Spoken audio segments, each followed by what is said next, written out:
ఏంది ఇంత లార్జెస్ట్ పార్టీగా గెలిచిన ఆయనకు అవకాశం ఇవ్వకుండా మీరు ఇన్ని డ్రామాలు చేస్తుంటే ప్రభుత్వం, కేంద్ర ప్రభుత్వం గవర్నర్ని అడ్డం పెట్టుకొని ఇంకా అట్లనే చేస్తారు. ఎవరికి ఇస్తుర్రు, ఎవరు తీసుకుంటుర్రు, ఏంది కథ? 1,00,000 2 లక్షలు వస్తాయి వాళ్ళకు పొదుపులా. ఇక్కడ చూస్తేనేమో 5 లక్షల నుంచి 10 లక్షలు పెంచినామంటారు. అది ఎంతమందికి ఇస్తారో అర్థం కాదు. అలా కూడా మళ్ళీ మనోళ్ళు ఎవరు, మైందోళ్ళు ఎవరు, ఎన్ని కథలు ఉంటాయి.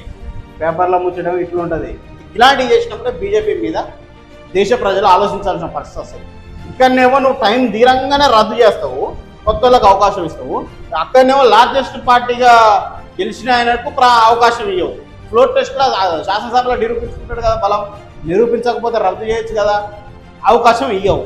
అక్కడ ప్రైవేటు యాజమాన్యాలు వాళ్ళ రక్తం తాగుతాయి. ఇక టీచర్లు స్కూల్ ఉన్నన్ని రోజులు ఒక ప్రెజరు, ఎండాకాలం రిలాక్స్ అయ్యేదన్న ఆప్షనే లేదు వాళ్ళకు. అయితే ఆఫీస్ వర్క్ లేకపోతే ఫీల్డ్ వర్క్.